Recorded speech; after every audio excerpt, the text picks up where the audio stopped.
El Señor esté con ustedes. Evangelio de nuestro Señor Jesucristo según San Juan.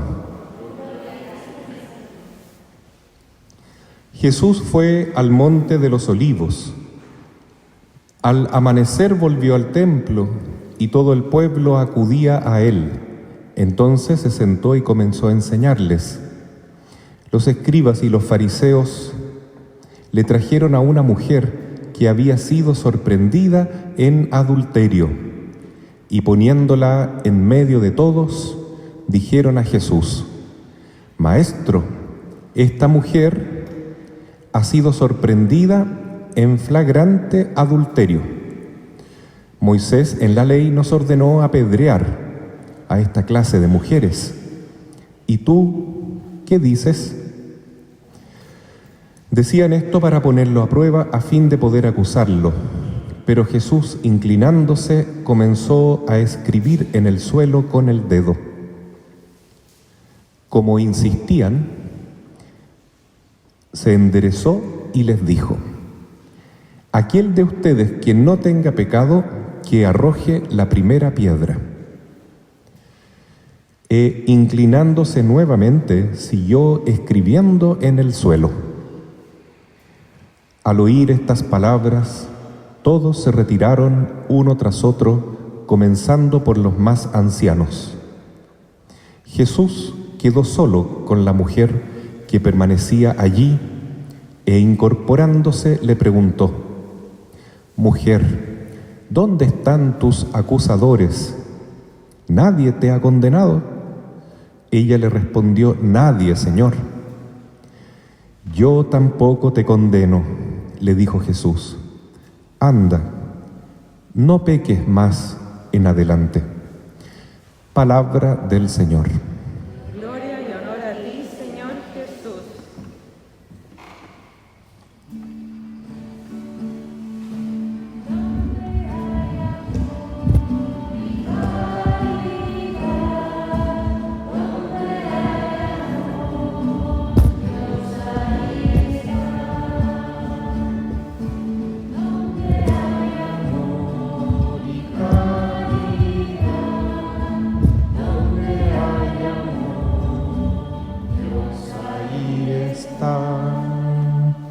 Tomen asiento, por favor.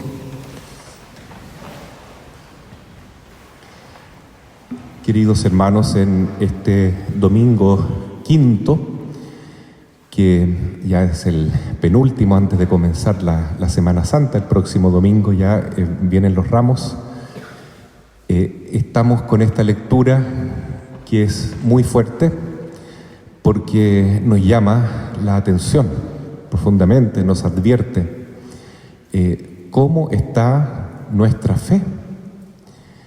Durante toda la Cuaresma hemos estado tratando de vivir bien este tiempo de penitencia o de ejercicios espirituales, más oración, ayuno, llenar la cajita con ayuda solidaria, dar limosna, tratar de vencer un poco nuestro temperamento para ser más caritativos, etc.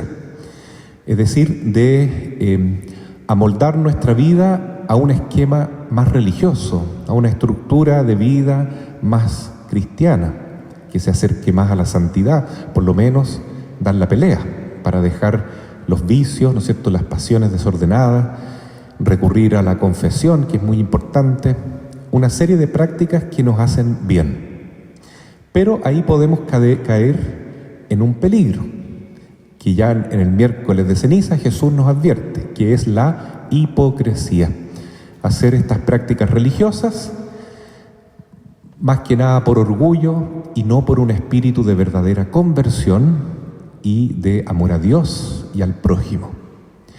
Es el caso de los fariseos, como siempre, ¿no?, los enemigos de Jesús, que deberían haber sido los más amigos, porque eran los que tenían más cultura religiosa, los escribas, los que mejor conocían las profecías de la Biblia y no supieron interpretarlas bien para reconocer que Jesús era verdaderamente el Mesías. Y sin embargo ellos viven una religiosidad del cumplimiento que no tiene nada que ver con la misericordia y el amor de Dios. O sea, se pasaron por alto esa frase que dice Dios también en el Antiguo Testamento: misericordia quiero y no sacrificio. También Dios quiere sacrificio, quiere ayuno, quiere oración, pero si no está animada esta práctica religiosa por la caridad, por el amor, no sirve de nada, de nada. Muy bien lo explica San Pablo en la carta a los Corintios, en el capítulo 12. Si yo tengo una fe tremenda, capaz de mover montañas, de hacer milagros, de entregar mi cuerpo a las llamas, de dar todo lo que tengo a los pobres, pero no tengo amor, la caridad de Cristo, la misericordia del Señor, no me sirve de nada. El que no tiene amor no tiene a Dios, está apagado de sí mismo, solamente se idolatra a sí mismo y está en un camino que no va a llevar al cielo, ciertamente. Solamente entra al paraíso, a la vida eterna, el que tiene la misericordia, el amor.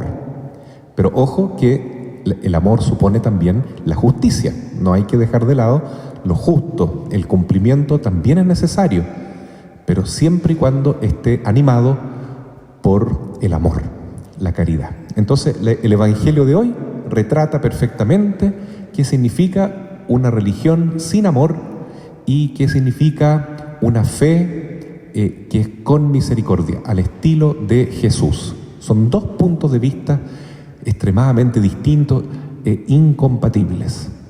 Entonces cuenta la historia de hoy, que fue real, ¿no es cierto? Son los días previos a la muerte de Jesús, que ya subió por tercera vez a Jerusalén para celebrar la Pascua, que Jesús estaba en el templo enseñando a la gente, y mucha gente recurría a él.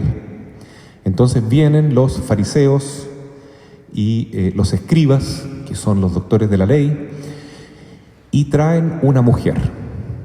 ¿Para qué? Para tentar a Jesús, para ponerlo a prueba. ¿En qué sentido? Le dicen: mira, Señor, esta mujer fue sorprendida cometiendo adulterio. La pillamos flagrantemente. Entonces la ley de Moisés dice que esta clase de mujeres tienen que morir apedreadas. Terrible castigo, ¿no es cierto? Un castigo tremendamente injusto, por lo demás, porque los dos cometieron adulterio, no solo la mujer, sino también el hombre con quien estaba. Y sin embargo, la ley castigaba solo a la mujer.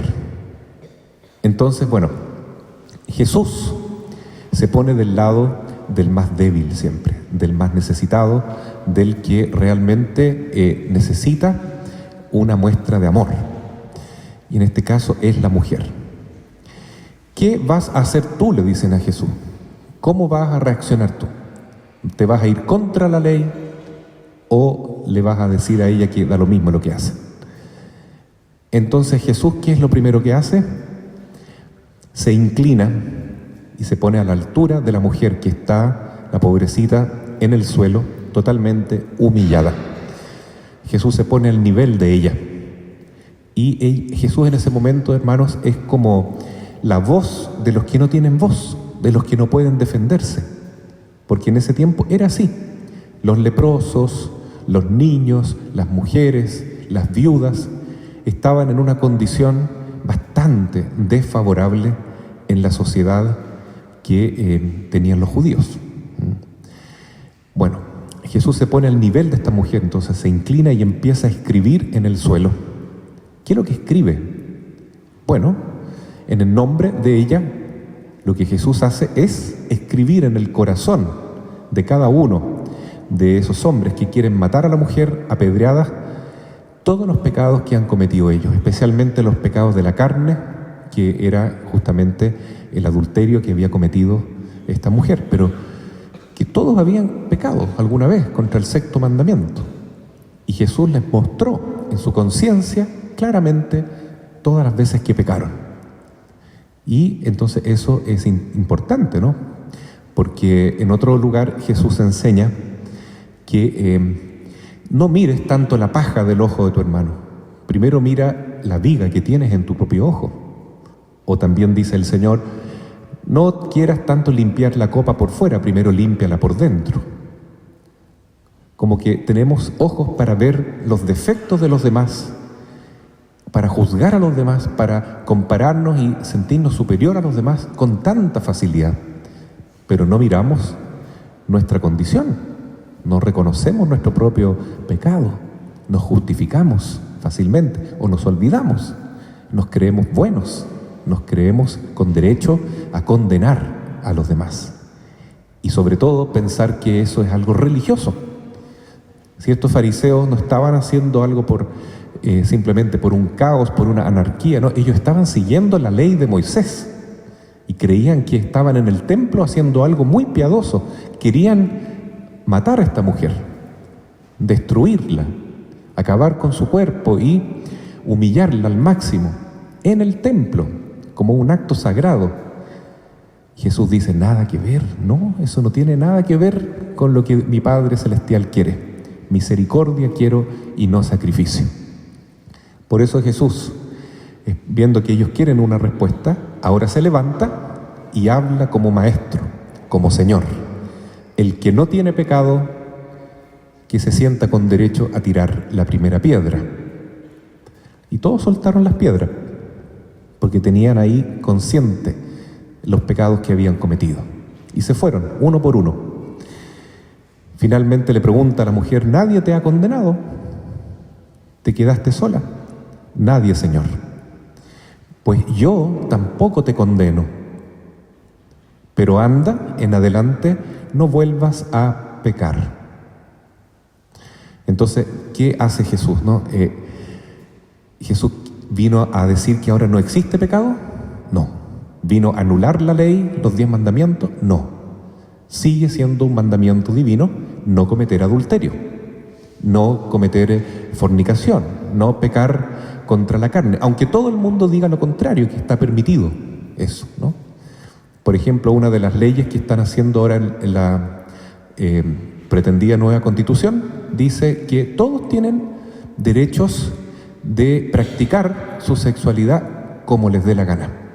En el fondo eso es lo que se dice, desde el más niño hasta el más grande, como quieran, con quien quieran, donde quieran. Pero eso, mis queridos hermanos, perdónenme, pero es una ley humana, solamente humana, pero no divina. La ley de Dios dice algo muy concreto, que la vida sexual solamente es bendecida por Dios, permitida por Dios dentro del sagrado matrimonio. Y fuera del matrimonio, toda práctica de la sexualidad es pecado.